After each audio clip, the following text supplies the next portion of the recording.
security, and exacerbated by climate change. With over 33 million people requiring humanitarian assistance and 11 million displaced, over half of them children, these crises demand our immediate and sustained attention. The region is grappling with staggering levels of acute malnutrition and food insecurity, with more than 13 million children under the age of 5 projected to be severely acutely malnourished, and more than 17 million children out of school.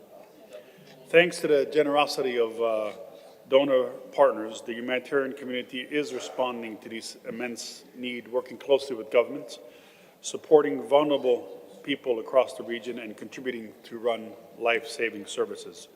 But more is needed. We need more resources for the humanitarian response, but we also need to work differently. Conflict, developmental challenges, and recurring humanitarian crises are deeply interconnected.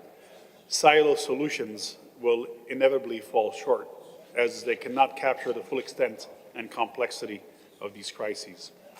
The UN and partners are eager to work with governments, communities, and international partners on the 3 dimensions of the humanitarian development peace nexus, so communities can adapt and be better prepared for future crises and essential services are preserved. The region has great capacities and a history of robust social service delivery systems, which is why it's so essential to continue strengthening essential services and communities before, during, and after shocks, and reduce the impact of those shocks and the need for humanitarian needs in highly affected areas. To do more, we need more resources to scale up proven, impactful approaches. Financial commitments towards the US $1 billion outlined in the humanitarian response plan are urgently needed. And we need to work together. Given the scale of the crises, strong partnerships between governments in the region, donors, the UN, NGOs, and affected communities are essential for making a lasting impact. Today's panel seeks to examine how to address critical humanitarian needs, focusing on strategies that promote self-reliance and long-term resilience, building on the relevant strength of each partner involved. Panelists will share their experiences, looking at best practices, challenges, and actionable solutions.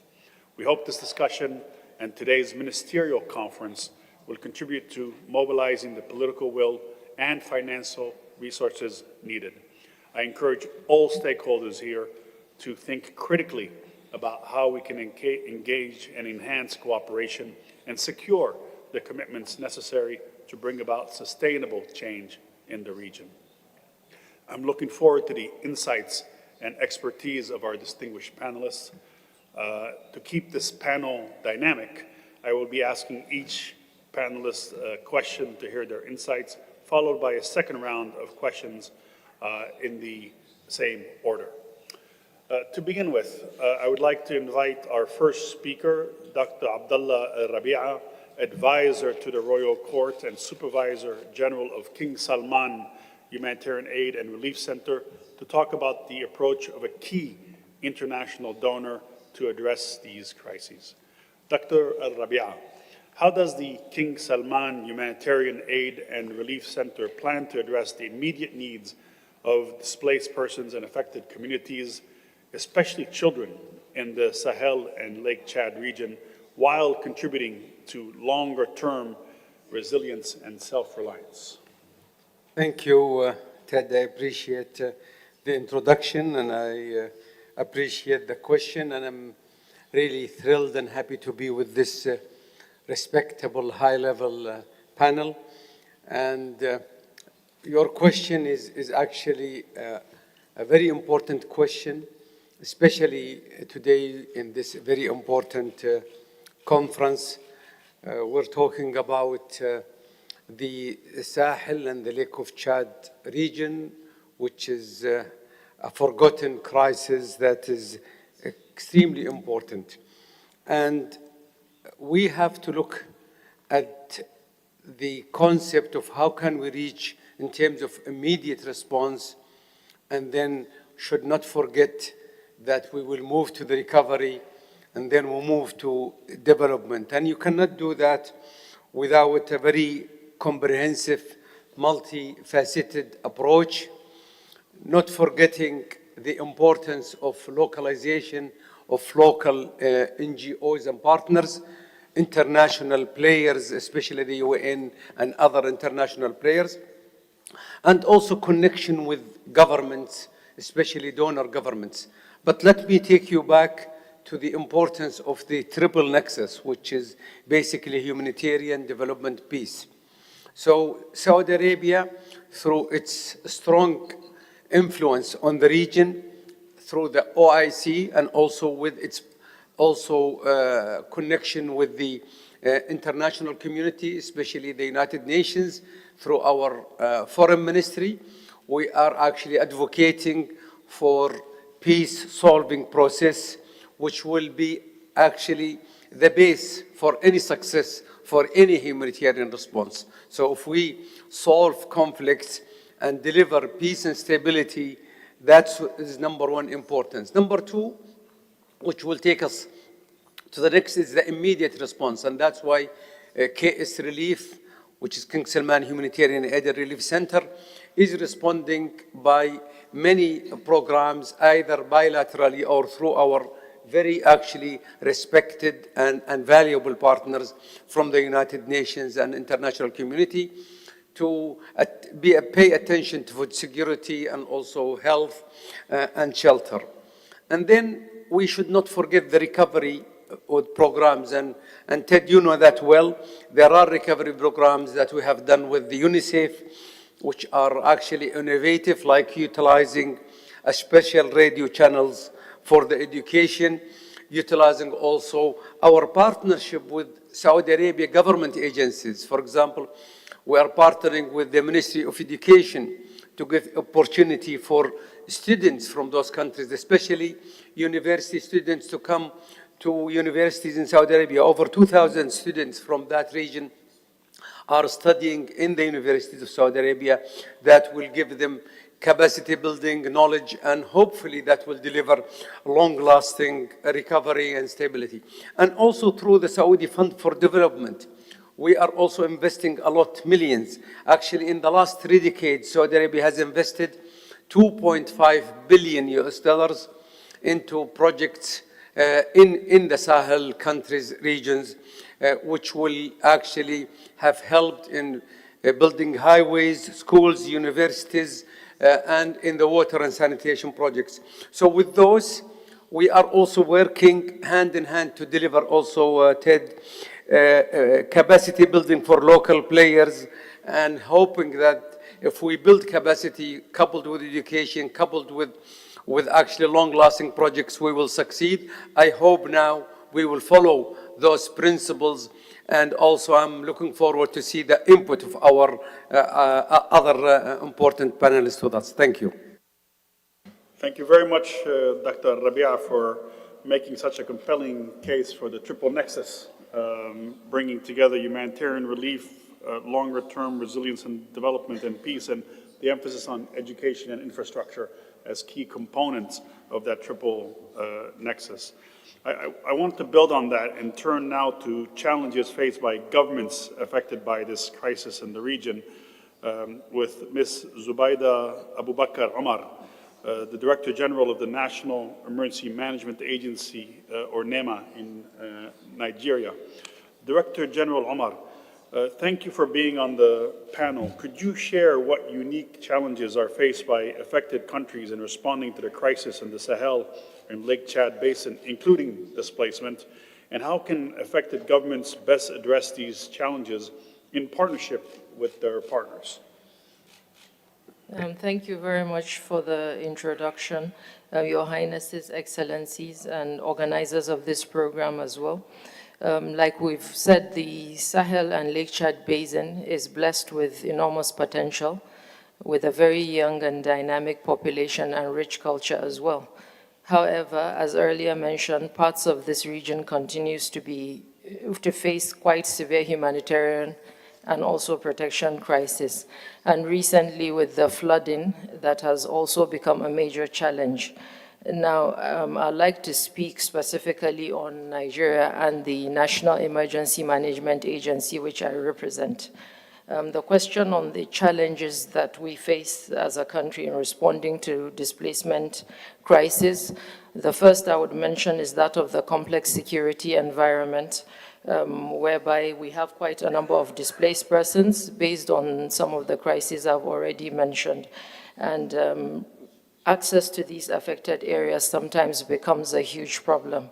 Now, we collaborate with some of the international agencies like the OCHA, the UNICEF, and also our military to provide protection to be able to access these areas. We also have issue of logistical constraints, whereby inadequate infrastructure and like the poor road networks that we have sometimes hinders access to areas where we can provide relief materials or transportation of essential items. Similarly, the humanitarian needs is becoming quite huge in terms of scales of displacement. It's quite immense, so there's a lot of increased pressure on the resources that are available. Of course, we're all aware of the major funding challenge, which, like I said, because of the level of the humanitarian needs, the funding is a bit slimmer and we have to spread it all across. We're working very closely with international organizations like the OCHA to ensure that targeted resource allocation is provided to the vulnerable population, especially women and children. Thank you very much. Thank you very much, DG Ahmad, both for laying out some challenges, but also how you address those, how you prioritize and ensure that in prioritizing, we put the most vulnerable at the center of our concern. I appreciate your remarks. Let me now turn to our third panelist and ask that as we consider the importance of addressing immediate relief and humanitarian needs, we also need to promote a sustainable end to crises. And in that regard, OCHA plays a crucial role in working across the wider international humanitarian system and coordinating all of us. Turning to our third panelist, Ms. Joyce Msuya, Acting Under Secretary General for Humanitarian Affairs and Emergency Relief Coordinator. Joyce, it's great to have you here today. Given OCHA's unique role in coordinating humanitarian efforts, could you elaborate how you see humanitarian aid best complementing development efforts to ensure long-term resilience in the region? Thank you very much, Ted. And let me also add my voice to thank the Kingdom of Saudi Arabia as well as OIC for organizing this event. Ted, to your question, which is really fundamental to all humanitarian operations, especially at this time when we see a gloomy picture on humanitarian financing. On how we do it, one, there is absolute need to start with understanding what the affected population really need. And what we are hearing across the globe is that they want to help themselves. They want dignity and self-independence and self-reliance in the long run. This I heard when I traveled in Burkina Faso with Carl, as well as in Niger, including in the most vulnerable populations. So this must be a starting point to understand what the needs are from the communities for the long-term sustainability. Last year, as part of the collective humanitarian response in the Sahel and Chad, our operational partners, including UNICEF where you work, but also NGO colleagues, we provided assistance to 16 million people in the sub-region out of 22 million that were targeted. So you can see we're already short. In that, what is required in the long-term sustainability is to work with development partners, with exploring development financing, but also climate financing, because the Sahel and Lake Chad Basin are affected by climate change. The good news is there are several initiatives that are underway. From the humanitarian side, for example, in Chad, we are partnering with the World Bank to see how development financing could complement humanitarian financing, but in response to the affected population aspirations and needs. From our funding partners, we are seeing, for example, the German Nexus funding facility, which is providing support to the Nexus to promote complementarity between humanitarian and development sector. So in summary, everyone has a role to play, and thanks to donors, partners, governments, and communities that are represented here as a demonstration of the importance of partnership. Thank you. Thank you, Joyce. I think there's actually excellent example of resilient programming in the Sahel and the Lake Chad Basin. I can think of initiatives with the World Bank, Germany, the EU, the UN agencies working with government to sustain systems, and I really appreciate some of those examples. I also think it's really important, the point you made about putting affected populations at the center of the discussion and reflecting what they raise as the priority, including the importance of self-reliance. So thank you for those comments. I turn now to Raouf Mazou, UNHCR Assistant High Commissioner for Operations. Raouf, it's a pleasure to have you here. Raouf, what best practices have emerged from UNHCR's work in providing immediate relief and promoting self-reliance among refugees and internally displaced persons, including children, and how can these be scaled up in the Sahel and Lake Chad Basin region? Thank you very much, Ted. Excellencies, ladies and gentlemen, I would like to first start by thanking the Kingdom of Saudi Arabia and the OIC for welcoming us and our co-organizers, OCHA and CARES Relief. As was said earlier, as you said yourself, Ted, the Sahel and the Lake Chad Basin region are among those most affected by forced displacement. Two regions which over the past decades have received significant humanitarian resources, yet the causes of forced displacement remain. There are about 8.5 million refugees and IDPs in the Lake Chad Basin and the Sahel, and we definitely need to devise new approaches to respond to their needs and their aspiration, and this is, I believe, what your question, Ted, is about. And we as UNHCR have over the past few years been moving away from solely humanitarian responses to help populations we serve gradually move away from dependency to humanitarian assistance. Some of the best practices include, first, including from the very start, in introducing from the very start of our response, a long-term perspective. For instance, instead of building temporary schools and health centers, instead reinforcing existing health and school infrastructure. Partnering with development actors from the very beginning of displacement with our own UN sister development agencies, but also with bilateral and multilateral actors. A number of them have been developing new instruments. I can think of the IDA, the window for refugees and host communities. I can think about the Global Concessional Funding Facility, which has also been put in place for middle-income countries. And I can remember a visit that took place immediately after the start of the crisis in Chad of our High Commissioner Filippo Grandi and Anna Bierge, the Managing Director of the World Bank. These are things which we could not imagine 10 years ago.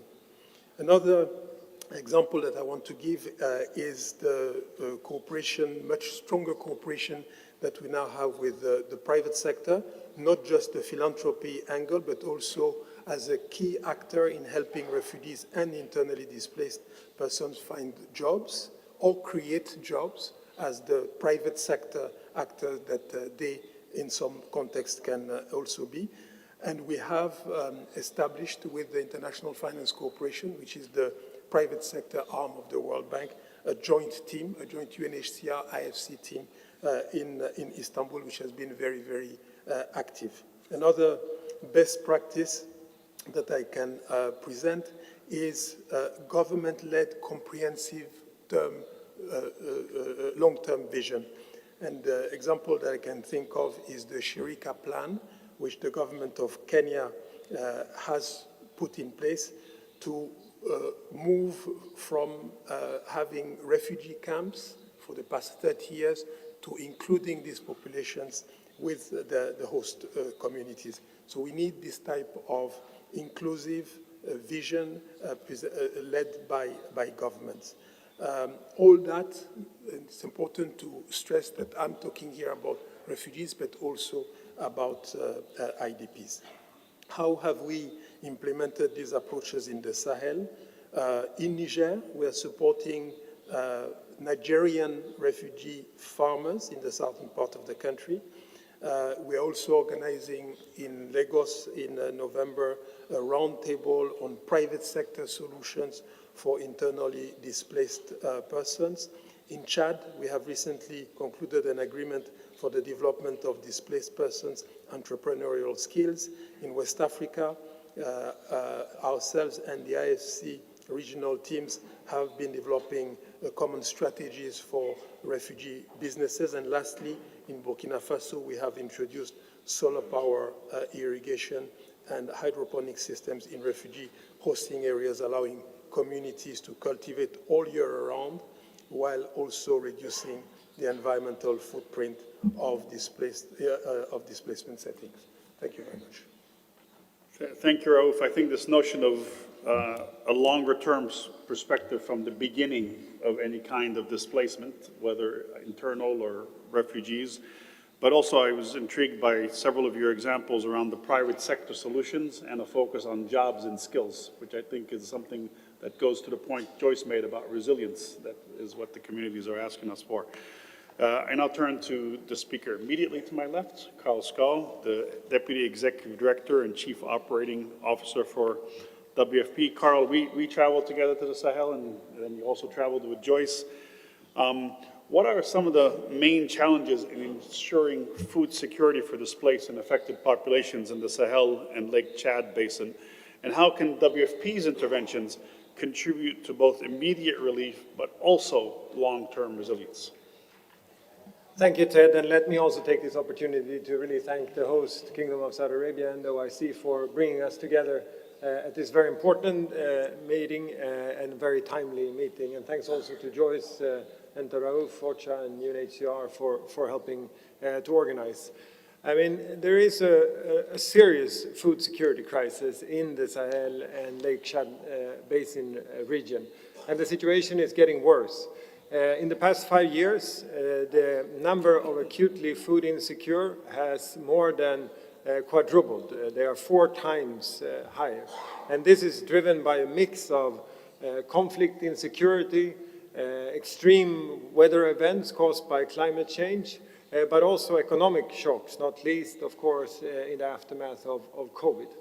WFP is working hard together with governments, reaching some 10 million people in the region, focusing on the most vulnerable, of course, with life-saving work, and also getting to the hardest to reach areas, including using helicopters when communities are cut off. But this is not good enough.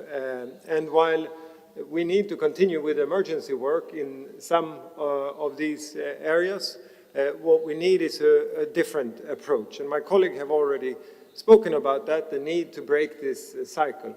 And for us, this really concept of resilience is the way forward.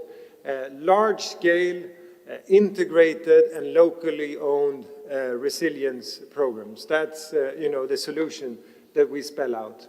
And we say that because we have tested it and it has proven that it's working.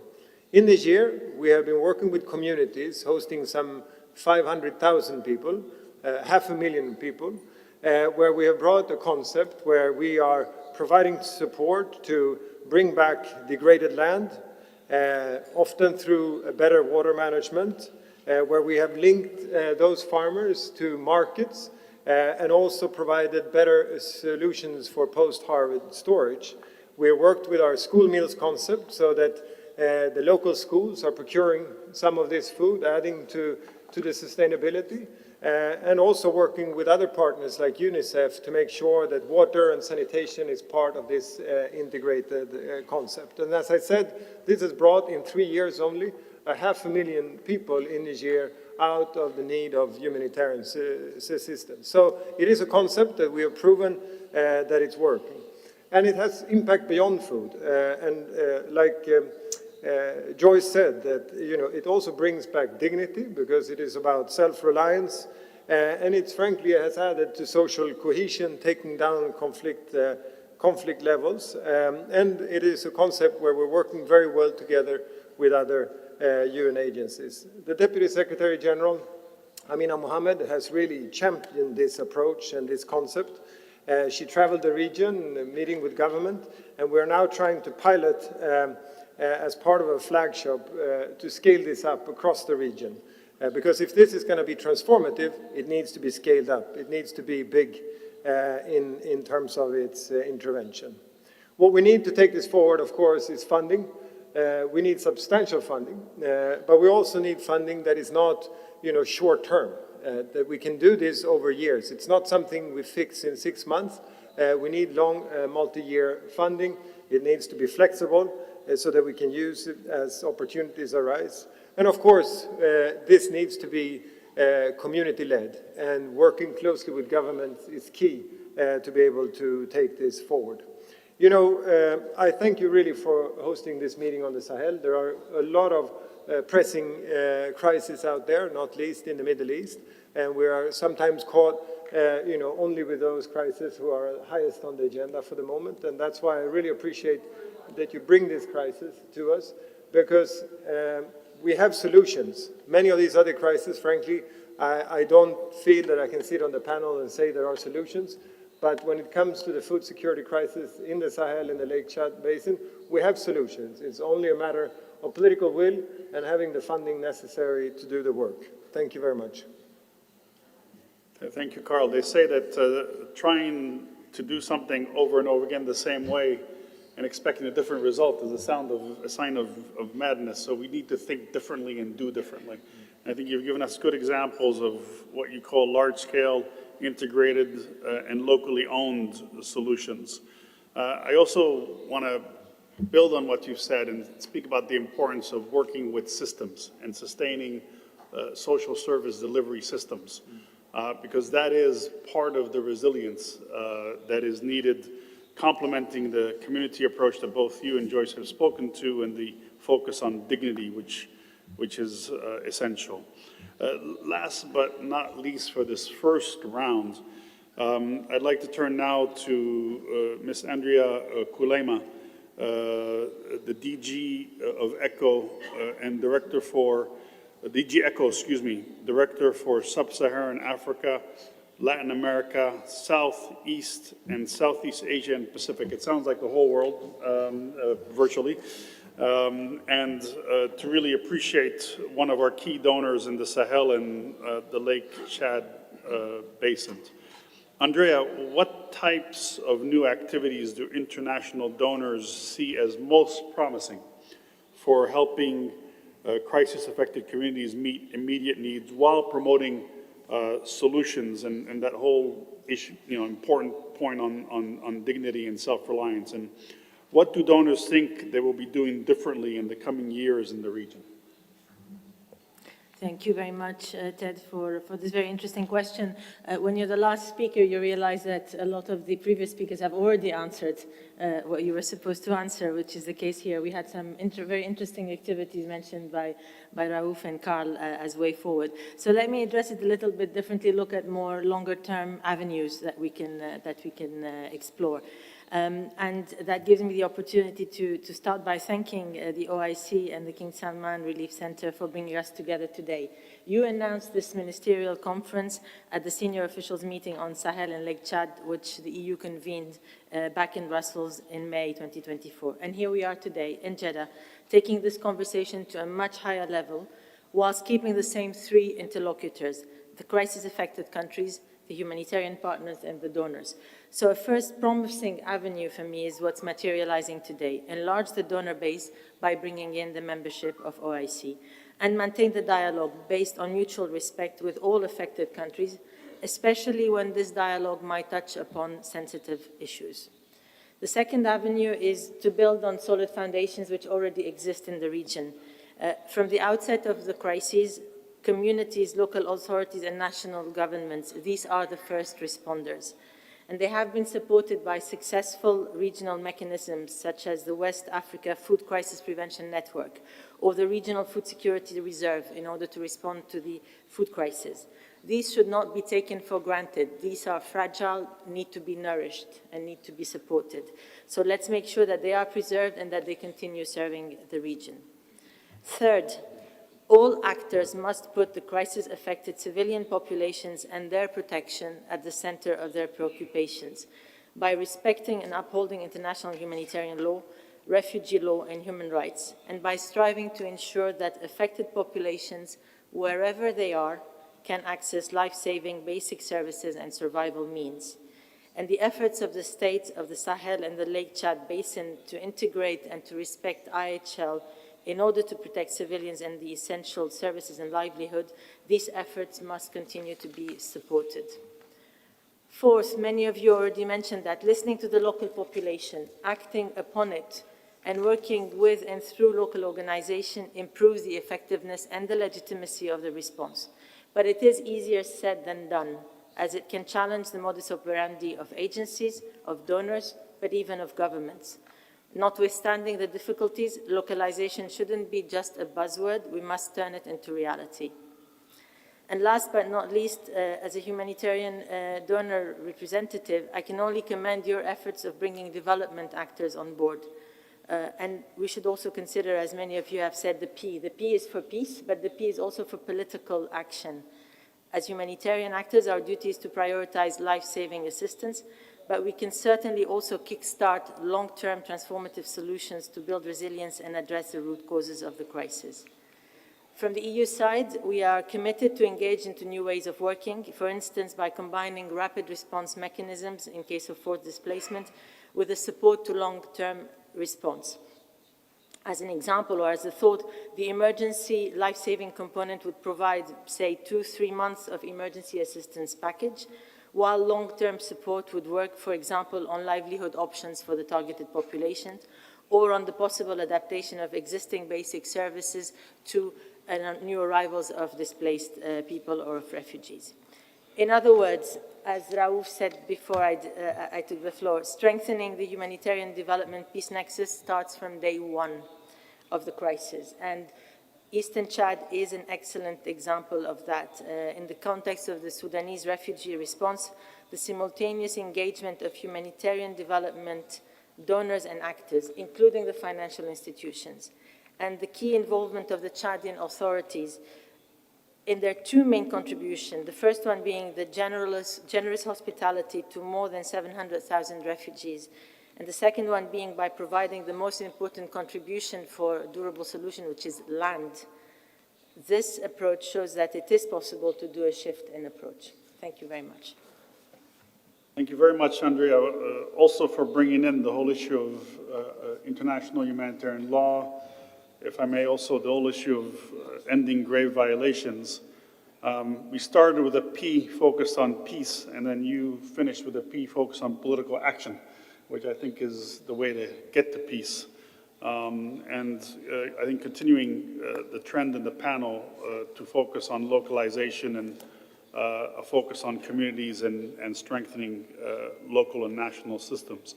We're going to move to a second round of questions and focusing on what I call some of the enablers that need to be in place to address the compounded emergencies in the Sahel and the Lake Chad Basin. We're going to mix up the order so that we have a different order of speakers. And let me start in this round with Director General Omar and ask how important is community engagement? A number of the panelists, all of you in fact, have spoken about community engagement in the humanitarian response in the Sahel and the broader Lake Chad region. And what, in your view, have been proven effective strategies in involving local communities in both short-term relief effort, but also long-term resilience and development activities. Thank you very much.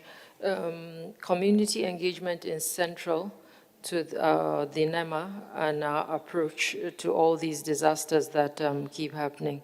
We ensure that humanitarian assistance is tailored to the specific needs of those affected by conflict and displacement. This way we collaborate with local leaders, internally displaced persons, and local government representatives as well, to ensure that all relief efforts are culturally appropriate and also relevant. Now, even for our needs assessment, it's a collaborative effort. We ensure that the community leaders take the lead, so also the state emergency management agencies. We also partner with the likes of the Red Cross, the OCHA, and this collaborative process ensures that relief efforts are informed by the voices of the affected populations. And this way it results in a people-centered response. We also have effective strategies for short and long-term recovery. This way, partnership with international and national organizations, we coordinate with them as well as the national and state ministries to provide a comprehensive humanitarian response that addresses both immediate needs and long-term recovery. We also ensure local empowerment by partnering closely with community stakeholders, and that way we ensure that we strengthen the local capacity. And also, like I said earlier on, this way interventions are more impactful and sustainable. In terms of sector coordination, we align our efforts with the International Agency Standing Committee, that is the IASC, the Humanitarian Coordination Systems. And that way we manage various sectors such as health, the WASH, nutrition, shelter, and protection. Now, recently in the northwest part of Nigeria, we're able to start a program which we named the RISPIC, that is the Resettlement Scheme for Persons Impacted by Internal Conflicts. And this scheme is a way of building houses for people that have been displaced, and it's part of our long-term strategic approach, and this is done locally with the local communities. We also have the extra capacity for service delivery, whereby we engage communities and we assist them in taking ownership and taking the lead in terms of rehabilitation. We also have the practical relief and recovery support, where relief delivery is also done closely with the communities, and the long-term recovery initiatives like I've discussed earlier on. So all this we put together, every intervention we do now is taken down to the local communities, and we encourage them to take the lead so that it's an all people's approach. And then we also encourage disaster preparedness and resilience, where we prioritize community-based disaster risk reduction, this way enhancing the preparedness of vulnerable populations for future crisis. Capacity building initiatives for local stakeholders are central to creating resilient communities. And we also do engage in protection and focus on vulnerable groups, where we prioritize interventions for the most vulnerable, including women, children, and persons with disabilities, ensuring equitable access to resources and support services. This coordinated effort, supported by the federal government funding, which we have all agreed is quite inadequate, but it's also aligned with international systems. It enabled us to effectively manage the humanitarian crisis in the country, combining immediate relief with long-term recovery and resilience building. Most of this approach, like I said, is carried out with the OCHA, the Red Cross, and communities. Thank you very much. Thank you very much, DG. I mean, a number of ways that you're collaborating and coordinating with communities. And we spoke earlier in the day about the resettlement that you had been working on in northeast Nigeria of people affected by conflict, and floods came, they need to be moved again and again go back home, and in all those steps, a very strong partnership with communities and links between the partnership with communities and partnerships with international actors through the system that OCHA represents. And Joyce, turning from community partnerships to international partnerships, and this may be a bit beyond what OCHA focuses on directly, but if you could perhaps give us a bit of insight on some of the diplomatic actions that are underway to mitigate the crisis in the region, and how can the international community, in coordination with regional actors, prevent further escalation of humanitarian needs? Thank you very much, Ted, and thank you for expanding a bit OCHA's work through this question. But I think it's important to recognize that humanitarian action is more than just delivering the assistance. It really is, look at this conference, the collective, all of us, in terms of bringing the partnerships from the communities all the way up to the national governments, funding partners, NGOs, and UN agencies.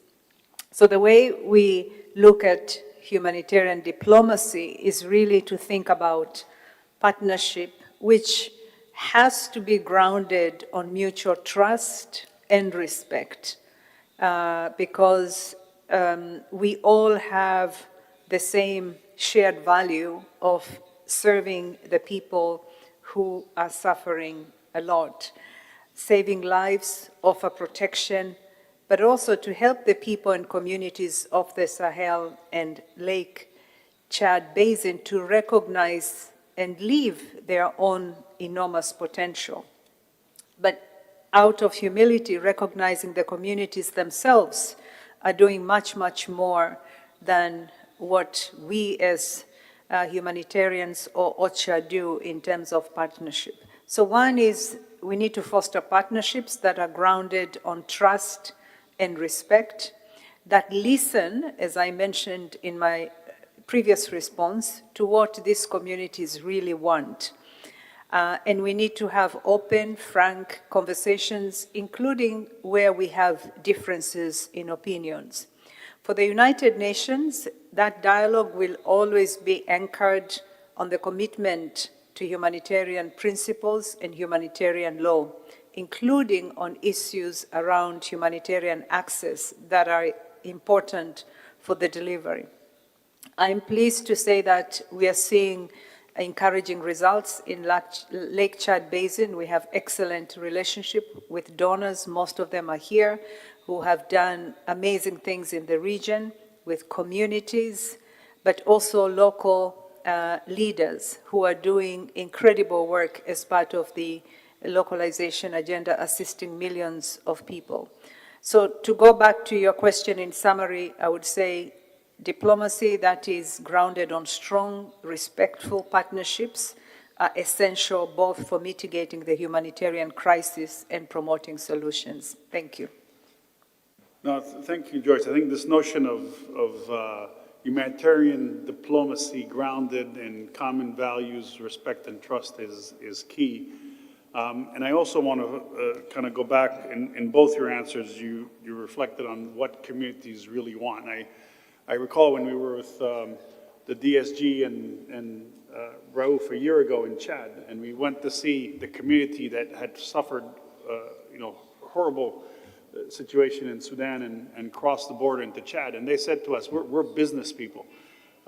We appreciate your humanitarian assistance, but if you give us the means to run our own businesses, we'll take care of ourselves. And I mean, that's, again, listening to the community. Dr. Rabia, what strategies have proven most effective in mobilizing resources for humanitarian aid in previous crises?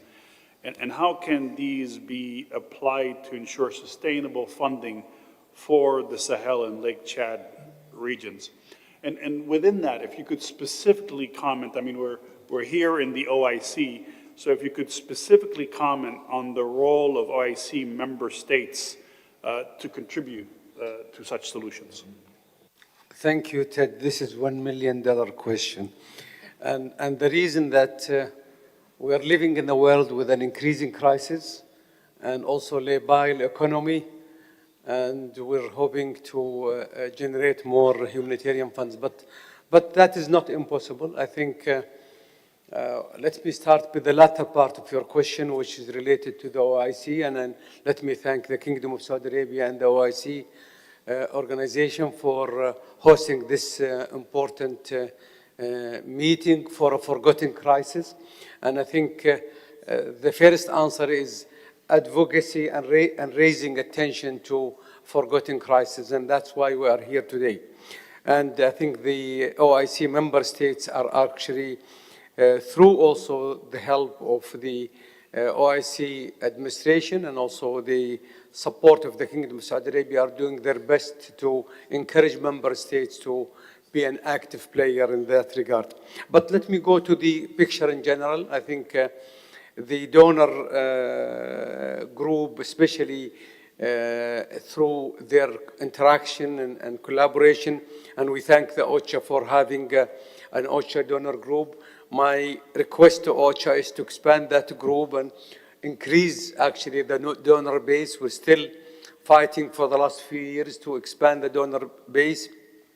And also the importance of public-private partnership, like the Kingdom of Saudi Arabia is engaging the private sector, engaging also through public fundraising campaigns, how to raise attention for certain crises. And with that in mind, I think I want to also raise the attention to the importance of localization, Ted. We've seen in COVID-19 what has happened, and the standstill that has happened in COVID-19 has affected very fragile countries, especially the Sahel region, and we don't want that to happen again. So localization, and I was involved in 2 forums in the last 2 months hosted in Saudi Arabia about how can you localize industry in fragile countries, how can you localize logistics in fragile countries, and I was invited to speak, and I think this is important. So we should be shifting to localization, not only to support NGOs, but we should also small businesses, small industry. This is important for recovery and development, and also the logistics, and that's why Saudi Arabia is now working both with WFP and IOM and UNHCR and other UN players to think of a regional humanitarian logistic hub, and also thinking about the vaccine and drug industry localization. Those together, we will be having a better way to look for a better future for Sahel and other crises. Thank you. Dr. Rabia, thank you for those points. I was COVID-19 vaccine delivery coordinator during the COVID-19 crisis. And one of the key issues then was the lack of distribution of means of production and around the world. And I think one of the lessons coming out of the COVID-19 crisis has to be that we need to focus on local manufacturing, local procurement, let me take my chair hat off for 1 minute and say that UNICEF's working very closely with Africa CDC exactly on such issues. How can we have more of the medical countermeasures produced in Africa for Africa? So thank you for raising that point. Let me also appreciate your second point, which is that humanitarian action needs to be a big tent. It cannot be a club. We need to have a place where everyone meets and everyone contributes to our common humanity. And I think that your example is very much in that vein, and it's much appreciated. Raouf, how can UNHCR strengthen its cooperation with OIC member states and international partners to address the needs of forcibly displaced persons while fostering durable solutions? I think you've already given us examples of that, but I think specifically this notion of partnership would be important to bring up in your second response. Thank you very much, Ted. And I would say that first, regional organizations generally play a crucial role in improving the response to forced displacement, because they provide the place, they provide the forum where countries can come together and collaborate. And I would say that the cooperation with the OIC has been particularly fruitful and is particularly important, also because a large number of the 120 million people displaced either live in an OIC country or are from an OIC country. I can mention a few of the leading OIC refugee hosting countries: Bangladesh, Jordan, Turkey, Uganda, Chad, Egypt, Iran, Pakistan, Sudan, and these are all countries which are hosting 1, 2, or even more million refugees. OIC member states play a pivotal leadership role, and the fact that we have this forum today demonstrates the OIC's ability to mobilize critical stakeholders to play a crucial role in addressing the escalating humanitarian needs in the Sahel and in the Lake Chad Basin. Building on the intervention so far, I think it's clear in everybody's mind that we need to balance addressing the urgent needs with long-term resilience for forcibly displaced populations and their host communities. And I would say that OIC countries must be pioneers in devising responses that are empowering those being assisted rather than creating dependency. And humanitarian funding must be accompanied by strategic investments from development actors to promote sustainable solutions. During the first OIC conference dealing specifically and focusing specifically on refugees in May 2012 in Ashgabat, there was a clear reference to the need to promote self-reliance among refugee communities. And this morning we had a very good conversation with the OIC Secretariat on how to follow up on that Ashgabat declaration, taking into consideration the new developments around the world.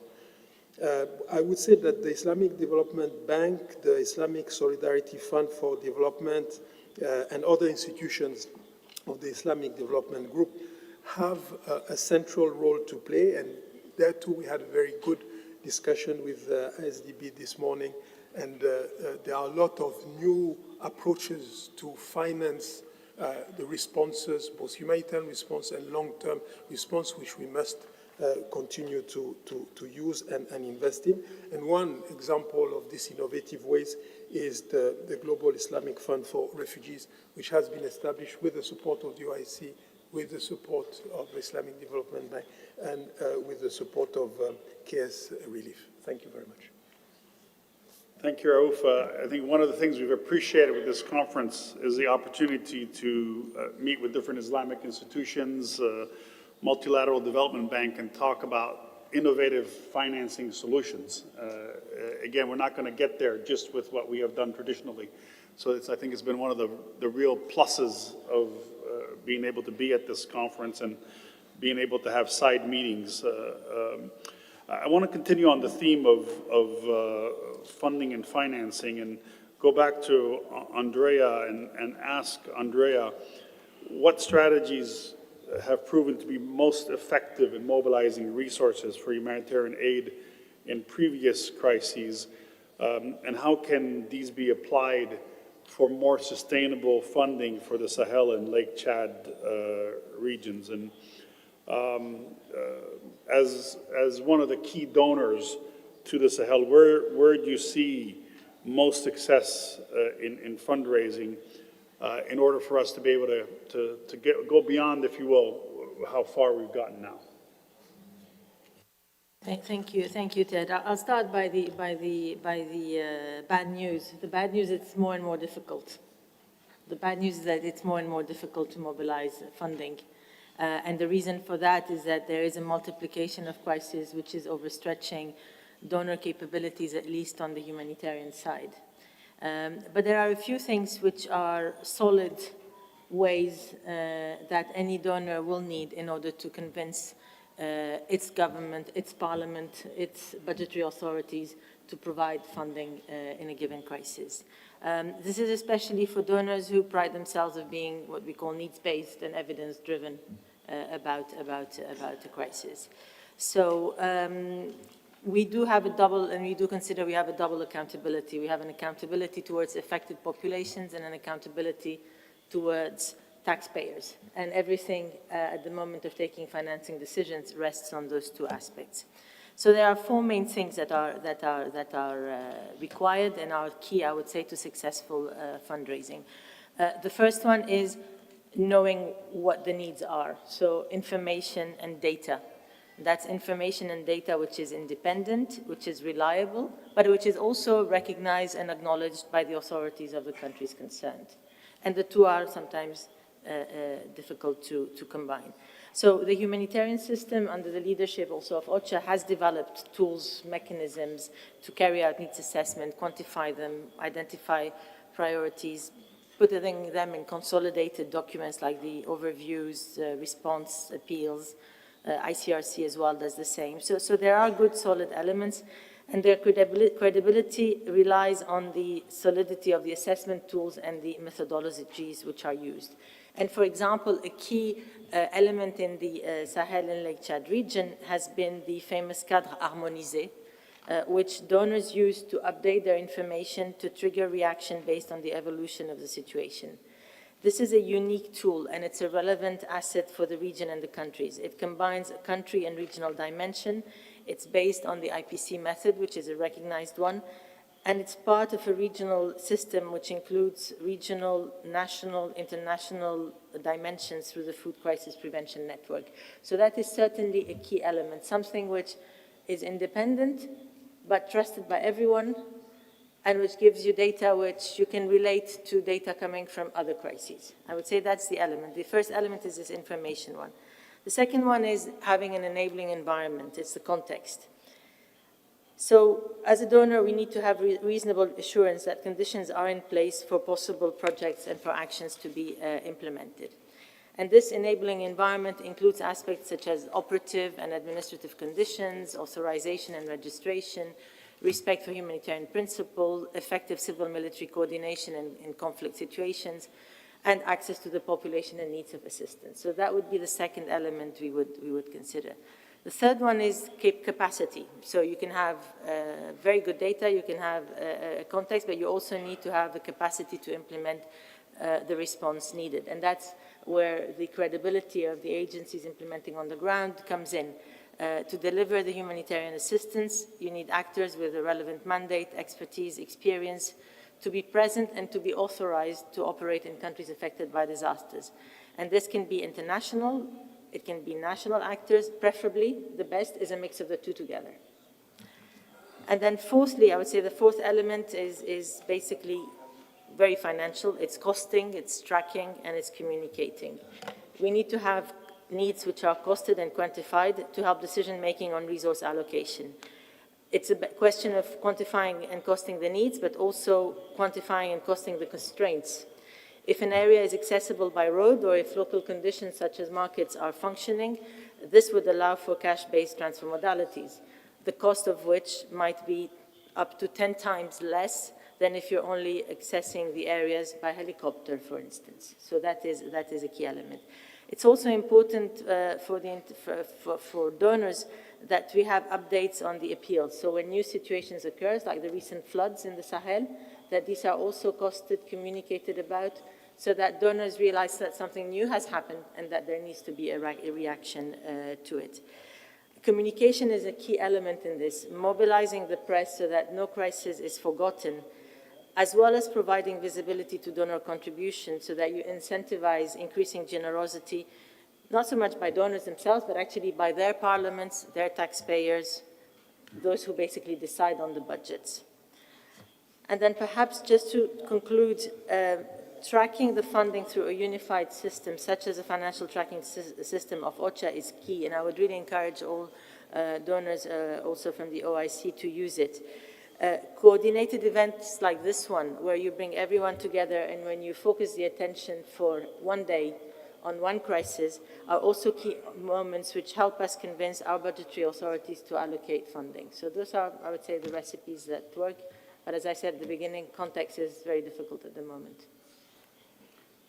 Thank you, Andrea, for bringing us back to a program that WFP has implemented in similar crisis contexts to support food security, self-reliance, and resilience building, and that you think would be applicable to this context. Well, thank you for that question, and I have many. We don't have much time. No, but innovation is really at the center for WFP. We invest heavily in this. Earlier in the week, I was in Munich, where we have our Office for Innovation, where we test, lab, and scale up different innovations. Often innovations that come from local communities, women working in those communities, or local private sector, where we often find the most creative solutions. And so, we've picked up many of those ideas, and we have piloted them and then scaling them up in our 80 or so country offices. 70% of the beneficiaries or the people that we serve as WFP live in countries with dry lands. So infertile or degraded land and water scarcity is really a huge issue for food insecurity. And the problem is often that it's not that it's no water, it's just that it all comes at once. So it's either too much or too little. So one such innovation that has come really from the ground is to use simple crescent-shaped structures. You might have seen them in parts of the Sahel, where it's basically dug with simple spades. And these simple crescent-shaped structures collect water, and through that we have turned dry lands into productive ecosystems. Over the past 5 years, we have promoted or supported some 80 million of these crescents, restored some 300,000 hectares. That's the equivalent of some 500,000 football fields, so it's a huge area. And this has supported some 4 million people in 3,000 villages. So this is a great example of an innovative solution that brings massive change. So the solutions are there, as I said last time. I think the issue is really to bring this to scale. That's what we need now, a new level of ambition to really revitalize more soils and bring back and green more lands. In terms of donors, it is also a good investment. Our calculations in these areas where we've been working with this innovation is that $1 invested in this saves us $5 in humanitarian assistance. And so, it is also makes sense from a financial efficiency point of view.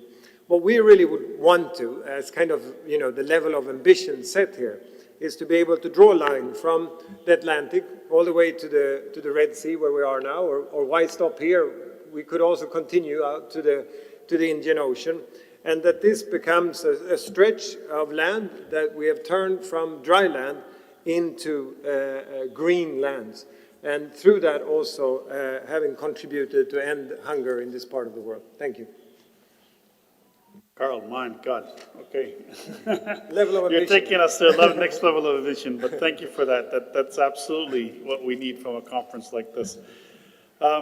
Excellencies, esteemed colleague, we're coming to the close of this high-level panel discussion. I would like to express my appreciation to my fellow panelists for their insight, because they didn't just focus on challenges, they focused on the solutions to the challenges. And I think that's what we need to be doing at these conferences, not just raise the resources that are needed, but also be inspired by each other, both here in such a panel, but also as we meet bilaterally and trilaterally to find solutions. And I want to again acknowledge the leadership of the Organization for Islamic Cooperation in the Kingdom of Saudi Arabia for convening us today and giving us this opportunity. And to also recognize the presence here of all the national governments in the region who have been here today, well represented, and it's been a pleasure to be able to meet with them. This is a region that possesses great wealth, a proud history, and an enormous potential, vast natural resources, young, dynamic populations at a time where the world is aging. That's a huge dividend, and rich culture. So we have crisis, but we also have opportunity. And the crisis is how, the question is how to turn crisis into opportunity, how to work together to respond now, but to do so in a way that promotes progress and transformational change. And, I speak in my final words on behalf of the UN to say, please count on us to be part of this journey. And I hope that you leave inspired by what this panel has put on this table. It can be done, starting with the leadership of government and with us as partners being there in support. Thank you very much. Very good. Brilliant. Yeah. You will be the stand.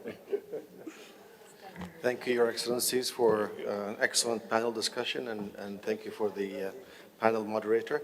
And now we will have a short video produced by NGO working in the Sahel and Lake Chad Basin region.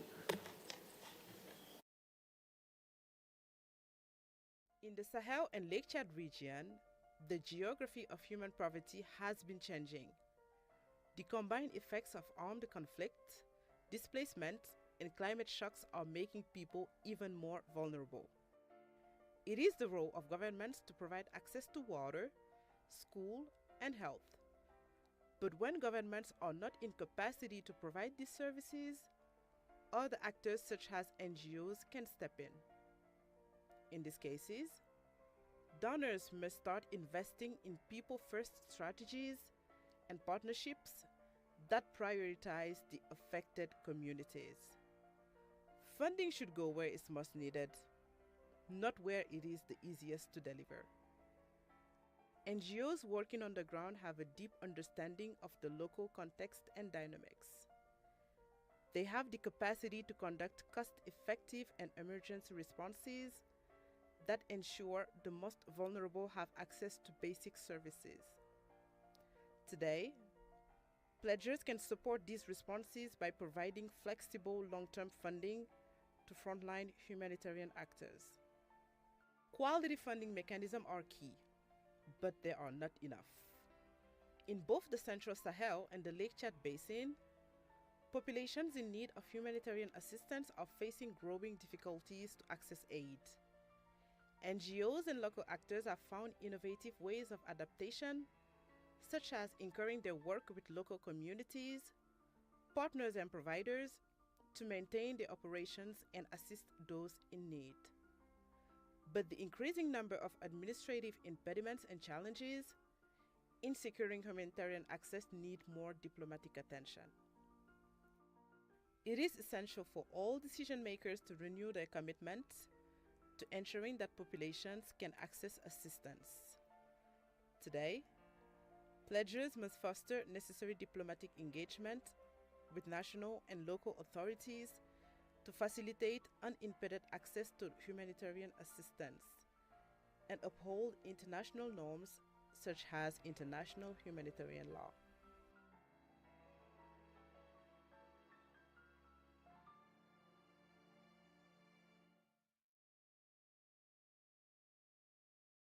Break, and then we'll rejoin in maybe 5:05.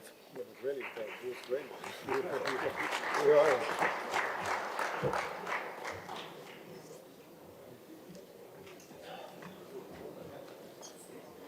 Makes it more alive when you have a moderator that actually listens to what people say. Well, Thank you. very good.